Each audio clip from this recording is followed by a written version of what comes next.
Hello नमस्कार दोस्तों। पाठ 3 मुद्रा एवं मुद्रास्फीति कक्षा 12 में आप सभी का स्वागत है। आप स्क्रीन में देख पा रहे हैं चैप्टर 3 मुद्रा एवं मुद्रास्फीति। अब हम प्रस्तावना की शुरुआत करेंगे। प्रस्तावना से पूरे पाठ का इस वीडियो में निचोड़ आपको देखने को मिलेगा। आधुनिक आर्थिक जगत में मुद्रा तमाम आर्थिक प्रवृत्तियों के केंद्र स्थान पर है। आज व्यक्ति को आवश्यकताएं संतुष्ट करने के लिए वस्तुओं एवं सेवाओं के क्रय हेतु मुद्रा की आवश्यकता पड़ती है।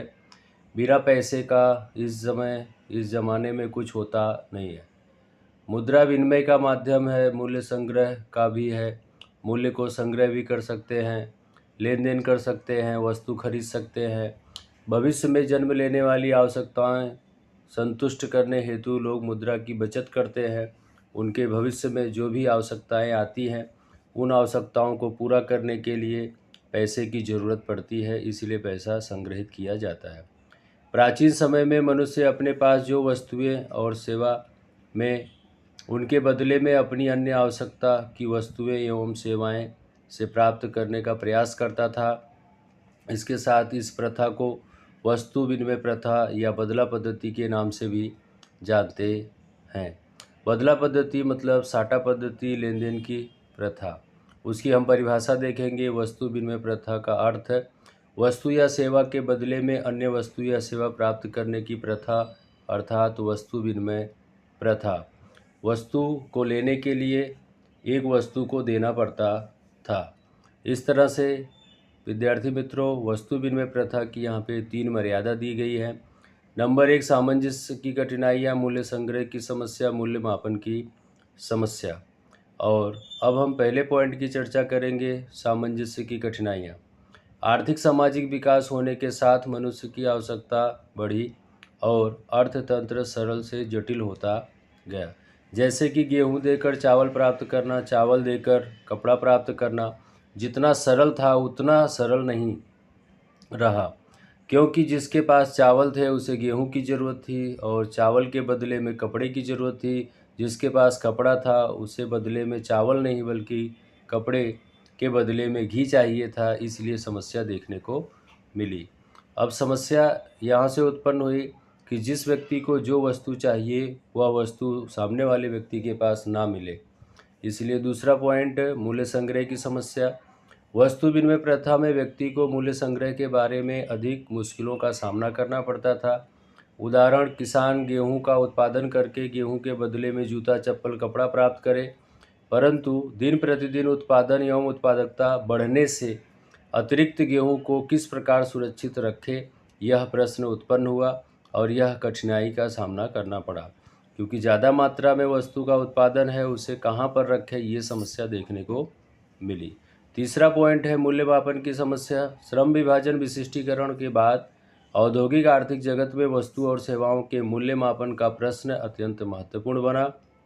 उदाहरण के तौर पे गेहूं के सामने चावल का विनिमय करना था, तब तक तो ठीक था, परंतु जब गेहूं के सामने अनेक वस्तुएं आने जिसमें विनिमय दर को याद रखना और निश्चित करना बड़ा मुश्किल होने लगा, वहाँ से समस्या उत्पन्न हुई कि किस वस्तु के बदले में कितना देना है और किस वस्तु के बदले में कितना लेना है। ये मापन की जो समस्या उत्पन्न हुई, जैसे कि कितने मन गेहूं के बदले में कितना मन चावल लेना है, चावल कितने मन के बदले में कितना मन का लेन देन करना है।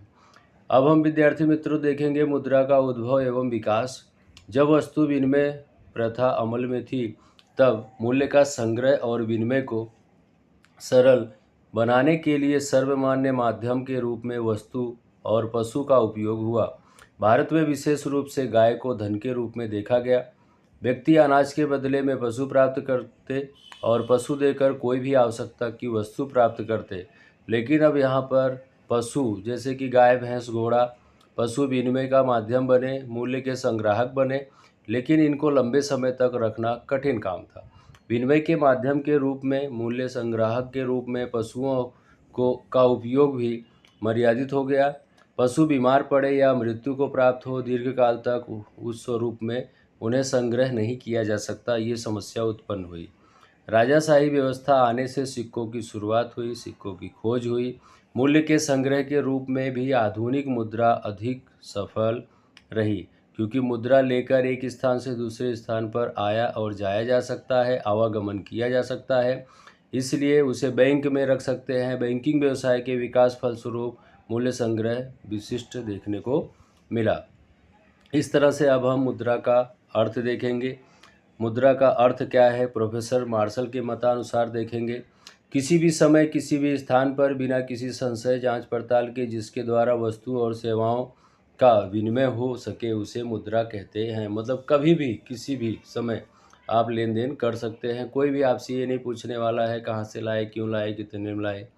रॉबर्टसन के मतानुसार वस्तु और सेवाओं के बदले में जो सर्व स्वीकृत हो उसे मुद्रा कहते हैं। मतलब कोई भी वस्तु का लेन देन अगर हमें करना है, हम पैसा देते हैं और वस्तु ले लेते हैं, लेकिन हमसे कोई सवाल जवाब होता नहीं है कि तुम पैसा कहाँ से लेकर आए। तो विद्यार्थी मित्रों, अब हम मुद्रा के कार्य देखेंगे। मुद्रा के यहाँ पे निम्न कार्य दिए हुए हैं। नंबर 1, विनिमय के माध्यम का कार्य, मूल्य संग्राहक के रूप में कार्य और मूल्य के मापदंड के रूप में कार्य दिया हुआ है। सबसे पहला पॉइंट है विनिमय के माध्यम का कार्य। मुद्रा का सबसे महत्वपूर्ण कार्य है विनिमय के माध्यम के रूप में। मुद्रा हमारे आर्थिक व्यवहारों को सरल बनाती है। वस्तु विनिमय प्रथा में आवश्यकताओं का परस्पर सामंजस्य स्थापित करने में जो परेशानी होती थी उसका हल निकालती है। दूसरा पॉइंट है यहाँ पर मूल्य के संग्राहक के रूप में कार्य। मुद्रा का दूसरा महत्वपूर्ण कार्य है मूल्य का संग्रह करना। व्यक्ति स्वयं उत्पन्न की गई वस्तु या सेवा को देकर अन्य वस्तु सेवा प्राप्त करता, परंतु भविष्य में वस्तु या सेवा प्राप्त करने के लिए उसे किस प्रकार से बचत करना उसके लिए कठिन प्रश्न था। वह कैसे संग्रह करे, ये प्रश्न उसके लिए कठिन था। मुद्रा द्वारा उस विनिमय मूल्य का संग्रह कर सकते हैं, लेन देन का संग्रह किया जा सकता है। तीसरा पॉइंट है मूल्य के मापदंड के रूप में कार्य। मुद्रा का मूल्य मापदंड के रूप में महत्वपूर्ण कार्य करता है। वस्तु विनिमय प्रथा में प्रत्येक वस्तु का विनिमय मूल्य याद रखना पड़ता था, ध्यान रखना पड़ता था। लोग अलग अलग प्रकार से उसे याद रखते थे। 1 मन गेहूं के बराबर कितना मन चावल, कितने मीटर कपड़ा, कितना किलो घी, कितना जोड़ी चप्पल इत्यादि का संग्रह करना, याद रखना व्यक्ति के लिए बड़ा कठिन प्रश्न उत्पन्न होता था। विद्यार्थी मित्रों, अब हम देखेंगे मुद्रा के प्रकार। तो यहाँ पर मुद्रा के 6 प्रकार दिए हुए हैं। पहला है वस्तु मुद्रा, दूसरा पशु मुद्रा, तीसरा धातु मुद्रा, चौथा कागजी मुद्रा, पांचवा प्लास्टिक मुद्रा और छठा बैंक मुद्रा। तो ये 6 प्रकारों को जोड़कर हम मुद्रा का उद्भव और विकास की भी चर्चा सरलतापूर्वक आसानी से कर सकते हैं। वस्तु मुद्रा से शुरू हुआ और बैंक मुद्रा तक जाकर पहुंचा। इस तरह से अब हम मुद्रास्फीति का अर्थ देखेंगे। मुद्रास्फीति का अर्थ सामान्य रूप से भाव वृद्धि अर्थात मुद्रास्फीति। सामान्य रूप से भाव वृद्धि अर्थात मुद्रास्फीति। मुद्रास्फीति की परिभाषा हम देखेंगे डॉक्टर ए.पी. लर्नन के मतानुसार। वस्तु की पूर्ति की तुलना में उसकी अधिक प्रमाण में मांग हो तो वह स्थिति क्या होती है, मुद्रास्फीति। मतलब पूर्ति की तुलना में मांग क्या हो, वस्तु की पूर्ति की तुलना में मांग का प्रमाण अधिक हो, तो मतलब यहाँ पे क्या आपको देखने को मिल रहा है, उसका जवाब आप कमेंट बॉक्स में लिख सकते हैं। दूसरी परिभाषा है डॉक्टर ए.सी. पिगू। वास्तविक आय की तुलना में मौद्रिक आय तेजी से बढ़े तो उसे मुद्रास्फीति कहते हैं। वीडियो के साथ जुड़े रहें, लाइक, सब्सक्राइब और कमेंट करते रहें। मुद्रा के लक्षण यहाँ पे 4 दिए हुए हैं। मोस्ट आईएमपी क्वेश्चन है। भाव स्तर में निरंतर वृद्धि होती है। अर्थतंत्र के सभी क्षेत्रों में भाव बढ़ते हैं, क्रय शक्ति घटती है। पूर्ण रोजगार की स्थिति के बाद बढ़ता भाव स्तर मुद्रास्फीति है। यहाँ पर वस्तु की कीमत बढ़ जाती है, मतलब कम वस्तु अधिक पैसा देकर खरीदना पड़ता है। और जो व्यक्ति बेरोजगार था उसे भी रोजगार मिल जाए तो वह भी खरीदी करेगा, और वह खरीदी करेगा तो उसके बदले में मांग बढ़ेगी, और मांग बढ़ने के कारण क्या होगा, उतनी पूर्ति हो पाती नहीं है, जिस कारण से मुद्रास्फीति भाव वृद्धि सर्जित होती है अर्थतंत्र में।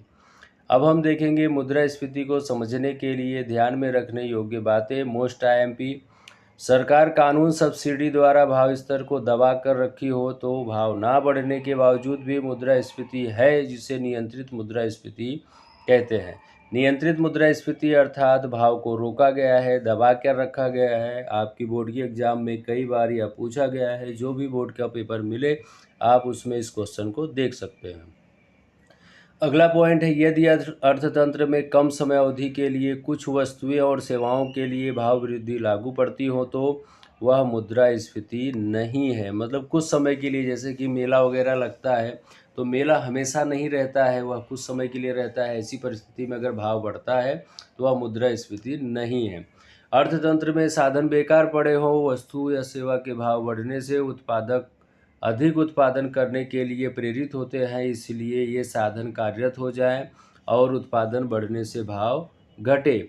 मतलब जो साधन बेकार पड़े थे उन साधनों का उपयोग करके अब उत्पादन बढ़ाया गया, वस्तु की पूर्ति बढ़ेगी, मांग नहीं बढ़ेगी तो क्या होगा, वस्तु की कीमत घट जाती है। तो अब देखेंगे मुद्रास्फीति के कारण। मुख्य रूप से मुद्रास्फीति के दो कारण हैं, मांग में वृद्धि और खर्च में वृद्धि।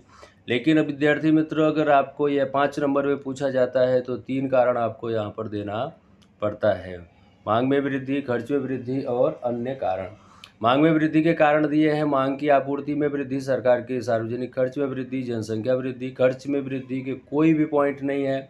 अन्य कारण में 3 पॉइंट दिए हैं, कर नीति, आयातित वस्तु की कीमत में वृद्धि, अभाव अर्थात कमी। तो इस तरह से यहाँ पे स्क्रीन पर आप वीडियो में देख पा रहे हैं कि मुद्रास्फीति के कितने कारण हैं और उन कारणों के अंदर कौन कौन से पॉइंट्स दिए हुए हैं। आप आराम से इसे पढ़कर या वीडियो को रोककर आराम से इसे नोट्स में उतार सकते हैं, लिख सकते हैं और बना सकते हैं। अब हम देखेंगे पहला पॉइंट, मांग में वृद्धि। क्या देखने जा रहे हैं हम, मांग में वृद्धि। तो वस्तु की मांग बढ़ने के कारण जो मुद्रास्फीति सर्जित होती है उसे मांग प्रेरित मुद्रास्फीति कहते हैं। यदि वस्तु की मांग बढ़ती है तब वस्तु की पूर्ति में वृद्धि हो तो ऐसा नहीं होता है। यदि होता भी है तो खूब धीमी गति में वृद्धि होती है, तब वस्तु की कीमत में वृद्धि होगी। मतलब मांग बढ़ेगी, उसके कारण जो वृद्धि होगी उसे मांग प्रेरित मुद्रास्फीति कहते हैं। मांग में वृद्धि के कारण अभी आपको 3 पॉइंट मैंने बताया था। सबसे पहले मुद्रा की आपूर्ति में वृद्धि। मुद्रा की आपूर्ति बढ़ने से लोगों की मौद्रिक आय बढ़ती है और आय बढ़ने से लोग वस्तु सेवा की मांग में वृद्धि करते हैं, जिसके समक्ष पूर्ति लगभग स्थिर होने से कीमतों में वृद्धि होने लगती है। मैक्लब के मतानुसार अत्यधिक मुद्रा कम वस्तु को पकड़ने के लिए दौड़ती है। मतलब कम वस्तु हमें अधिक कीमत देकर खरीदना पड़ता है। मोस्ट आईएमपी परिभाषा है, इसके ऊपर से विधान भी पूछा जाता है कि अत्यधिक मुद्रा कम वस्तु को पकड़ने के लिए दौड़ती है तब मुद्रास्फीति सर्जित होती है। विधान समझाइए। अगला पॉइंट है, सरकार के सार्वजनिक खर्च में वृद्धि। भारत जैसे विकास की प्रक्रिया में शामिल देश में सरकार अधिक विकास के लिए तमाम आर्थिक प्रक्रिया से जुड़ जाती है। आंतरिक पूंजी ढांचा का सर्जन, आधारभूत आवश्यकताओं को पूरा करने या रोजगार का सर्जन करने जैसी प्रवृत्ति में सरकार सार्वजनिक खर्च करती है। सार्वजनिक खर्च करेगी जिससे देश का विकास दिखेगा, लोगों को रोजगार मिलेगा, रोजगार मिलने से आय मिलेगी, आय को खर्च करेगा, मांग बढ़ेगी, पूर्ति बढ़ेगी और अर्थतंत्र में सुधार देखने को मिलेगा। इसके साथ साथ भाव वृद्धि, मुद्रास्फीति भी सर्जित होती है अर्थतंत्र के अंदर। अभी मैंने आपको बताया कि जिन लोगों को रोज़गार नहीं मिलता था, अब सरकार खर्च करेगी तो उन लोगों को रोज़गार मिलेगा, उन लोगों के द्वारा मांग बढ़ती है और जिससे मुद्रास्फीति सर्जित होती है। अगला पॉइंट है जनसंख्या वृद्धि। अब जनसंख्या वृद्धि में भारत में प्रतिवर्ष 2% की जनसंख्या बढ़ती है। भारत में प्रतिवर्ष 2% की दर से बढ़ती है जनसंख्या। मांग वृद्धि का दबाव उत्पन्न करती है। जनसंख्या बढ़ेगी तो बढ़ी हुई जनसंख्या की आवश्यकता को पूरा करने के लिए मांग को पूरा करना पड़ता है, इसलिए आबादी बढ़ने से मांग बढ़ती है। अगला पॉइंट है खर्च में वृद्धि। खर्च बढ़ने के कारण सर्जित मुद्रास्फीति को खर्च प्रेरित मुद्रास्फीति कहते हैं। कीमत को प्रभावित करने वाला दूसरा तत्व है पूर्ति। ठीक है, जिसका खर्च बढ़ेगा उसका क्या होगा, खर्च प्रेरित मुद्रास्फीति सर्जित होगी। उत्पादन खर्च में वृद्धि हो तभी तो भी वस्तुओं के भाव में वृद्धि देखने को मिलती है। उत्पादन खर्च बढ़ेगा तो क्या होगा, कीमत बढ़ेगी, और कीमत बढ़ेगी तो भाव वृद्धि देखने को मिलेगी। कच्चे माल की कीमत बढ़े, यंत्र बिजली पानी की कीमत बढ़े, वेतन परिवहन की वृद्धि हो, उसमें खर्च बढ़े तो भी मुद्रास्फीति सर्जित होती है। क्योंकि जो भी व्यापारी है कच्चा माल खरीद के ला रहा है, पहले की तुलना में अधिक खर्च करके ला रहा है, तो क्या होगा, उसे कीमत बढ़ाना पड़ेगा, और कीमत बढ़ना भाव वृद्धि होना, भाव वृद्धि मतलब मुद्रास्फीति सर्जित होती है। अगला पॉइंट है यहाँ पे अन्य कारण। अब अन्य कारण के अंदर अलग अलग 3 कारण दिए हैं, ठीक है। सबसे पहले यहाँ पे दिया हुआ है कर नीति। कर नीति, सरकार की कर नीति विशेष रूप से तो ऊंची दर से बढ़ता हुआ कर वस्तु के उत्पादन खर्च में और कीमत में वृद्धि करता है, और वृद्धि करने से क्या होता है, लोगों की खर्च बढ़ जाती है। इसलिए ऊंची कर की दरें मुद्रास्फीति को क्या करती हैं, मजबूत बनाती हैं, भाव वृद्धि बढ़ती है। अगला पॉइंट है आयातित वस्तु की कीमत में वृद्धि। भारत में आवश्यक पेट्रोलियम उत्पादों का 70% जितनी आपूर्ति आयात द्वारा होती है। यदि अंतर्राष्ट्रीय बाजार में कच्चे तेल के भाव बढ़े तो पेट्रोल डीजल के भाव बढ़ते हैं। और पेट्रोल डीजल की ऐसी वस्तु है कि अगर पेट्रोल डीजल की कीमत बढ़ती है तो अर्थतंत्र में सभी क्षेत्रों में भाव बढ़ते हैं। अब जब सभी क्षेत्रों में भाव बढ़ेंगे तो ऑटोमेटिक आप समझ पा रहे हैं क्या देखने को मिलेगा, मुद्रास्फीति अर्थात भाव वृद्धि। अगला पॉइंट है अभाव अर्थात की कमी। जब कच्चे माल की बिजली की उत्पादन के लिए आवश्यक किसी भी चीज़ वस्तु की कमी उत्पन्न हो तब उसके भाव में वृद्धि होती है। भाव वृद्धि अर्थात क्या हुआ, मुद्रास्फीति देखने को मिलती है। क्योंकि कच्चे माल की कमी के कारण उत्पादन प्रक्रिया में शामिल किसी भी बात की व्यापक और दीर्घकालीन भी कमी मुद्रास्फीति के लिए कारणभूत बनती है। क्योंकि उत्पादन प्रक्रिया में शामिल जो भी बातें हैं उसके कारण ये सारी चीज़ें देखने को मिलती है। इस तरह से विद्यार्थी मित्रों पार्ट 3 यहाँ पे पूरा होता है। अगर आपको पसंद आया हो तो लाइक सब्सक्राइब जरूर